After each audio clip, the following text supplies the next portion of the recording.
Hello everyone, welcome to my channel let's learn literature. हम Victorian time period की बहुत ही इम्पोर्टेंट राइटर जॉर्ज एलियट को cover कर रहे थे, तो उनकी बायोग्राफी, लाइफ और कुछ वर्क्स को हमने स्टडी कर लिया था। आज हम बात करेंगे उनका बहुत ही इम्पोर्टेंट नॉवल एडम बेड की। Adam Bede novel written by George Eliot, published in 3 volume में आया था और 1859 में आया था। द टाइटल कैरेक्टर जो एडम बेड है वो एक कारपेंटर है, is in love with an unmarried woman who bears a child by another man, और उस वुमन का नाम है Hetty Sorrel. Although Bede tries to help her, he eventually loses her but finds happiness with someone else.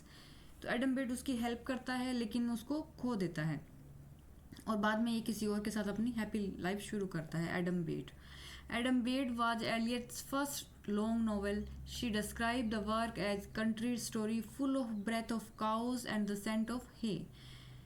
ये जो work है Adam bed, इसमें इन्होंने कंट्री साइड को, उसकी लाइफ को इतनी अच्छे से डिस्क्राइब किया है कि जिस इस वर्क को क्वीन विक्टोरिया ने पढ़ा था तो वो उनकी फ़ैन हो गई थी। उन्होंने एक आर्टिस्ट या पेंटर को बुलाया और बोला कि जो जो सीन इसमें डिस्क्राइब किए गए हैं आप उनको पेंट कीजिए।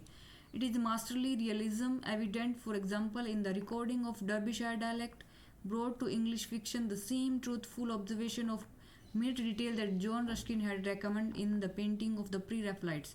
जॉन रस्किन थे, उनका एक वर्क था मॉडर्न पेंटर्स। जॉन रस्किन ने क्या किया, ये जो पेंटर्स थे वो बिल्कुल जैसा दिख रहा है, मतलब ट्रूथ टू नेचर, नेचर में जैसा आपको स्काई दिख रहा है, जैसा आपको अर्थ दिख रहा है या आप कोई लैंडस्केप देखते हो, जैसा भी आपको दिख रहा है उसी को आप डिस्क्राइब करना, ना उसमें तोड़ मरोड़ के कुछ और ऐड करना। ज़्यादा इंटेलेक्चुअल वर्क नहीं हो, या जो पोएट है उसकी इमेजिनेशन नहीं होनी चाहिए। जो नेचर है उसी को आप एज टू एज प्रेजेंट कर रहे हो, उसी को इन्होंने रेकमेंड किया था जॉन रस्किन ने। But what was new in this work of English fiction was the combination of deep human sympathy and rigorous moral judgement.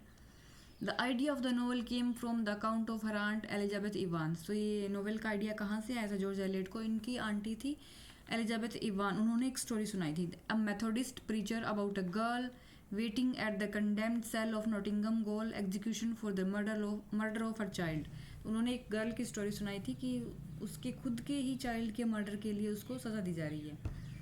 तो वहीं से इंस्पायर है ये वर्क। मिसेज पॉइजर ऑफ हेसलोव उस जगह के नाम है, वो कंट्री साइड या वो जगह है जहाँ का सीन इन्होंने डिस्क्राइब किया था कि full of breath of cows and the scent of hay. जो नेचर सीन इन्होंने डिस्क्राइब किया था वो हेसलोव विलेज का है। वहाँ पे मिसेज पॉइजर होती है, उनकी 2 नीस होती है, pretty Hattie sorrel and sober Dina Morris. तो हैटी सोरेल और दीना मॉरिस ये 2 इनकी नीस होती हैं। जो दीना मॉरिस होती है वो मेथोडिस्ट प्रीचर होती हैं। The town carpenter Adam Bede loves Hattie, but she prefer Captain Arthur Thorne। तो जो एडम बेड होती है वो हैटी से प्यार करते हैं, लेकिन हैटी होती है वो एक यंग स्क्वायर होते हैं, आर्थर डोनीथोर्ने उनसे प्यार करती है, ये उनको ज़्यादा प्रेफर करती है। ऐसा नहीं कि एडम को पसंद नहीं करती है वो, पर इनकी प्रेफरेंस होता है वो कैप्टन ही होता है। और एडम का जो ब्रदर होता है सेठ, वो प्रपोज करता है हैटी की सिस्टर दीना को, बट दीना रिफ्यूज़ कर देती हैं। Adam finding Hetty and Donnithorne embracing overpowers his rival and compels him to write a farewell note to Hetty. एक दिन क्या होता है, एडम हैटी को और जो कैप्टन होते हैं कैप्टन आर्थर, उनको एक साथ दिख लेता है और ये बहुत गुस्सा हो जाता है। तो ये जो कैप्टन आर्थर है उनको एक तरह से फोर्स करता है कि तुम अभी का अभी उस हैटी को फेयरवेल नोट लिखो कि आज के बाद हम कभी नहीं मिलेंगे और इनकी लाइफ से चले जाओ, क्योंकि मैं हैटी को पसंद करता हूँ, मैं हैटी से प्यार करता हूँ। तो एक बार तो वो मना करता है पर बाद में मान जाता है आर्थर और वो एक फेयरवेल लेटर हैटी को लिखता है। बाद में जब ये एडम हैटी को वो लेटर डिलीवर करता है और बोलता है कि आर्थर चला गया, तो उसको एक बार तो बुरा लगता है।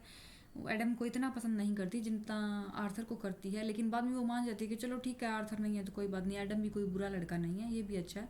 और वो एडम से मैरिज के लिए एग्री हो जाती है। लेकिन जब इनकी मैरिज होने वाली होती है तो हैटी को पता चलता है कि वो प्रेग्नेंट है और जो फादर है उसका वो है डोनीथ्रोन।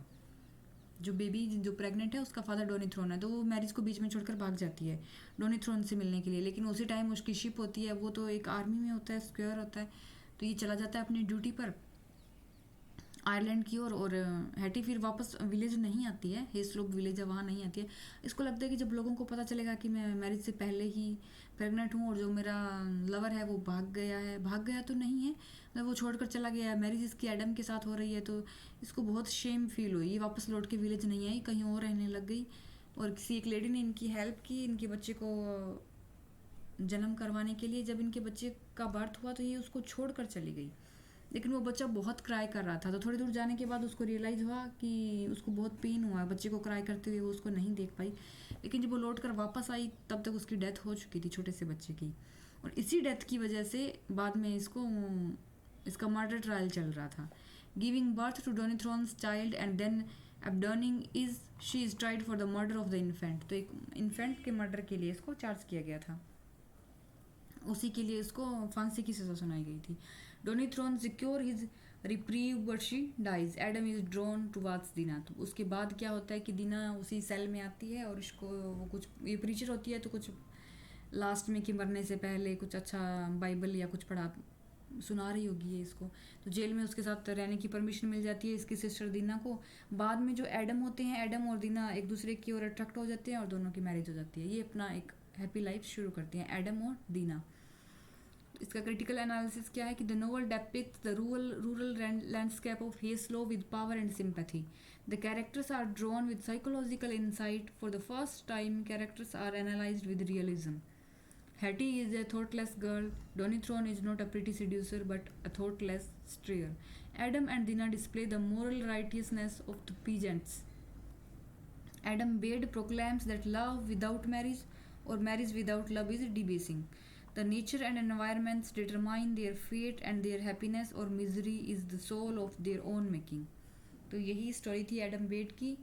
Thank you for watching. अगर आपको वीडियो अच्छा लगे तो please like and subscribe the channel.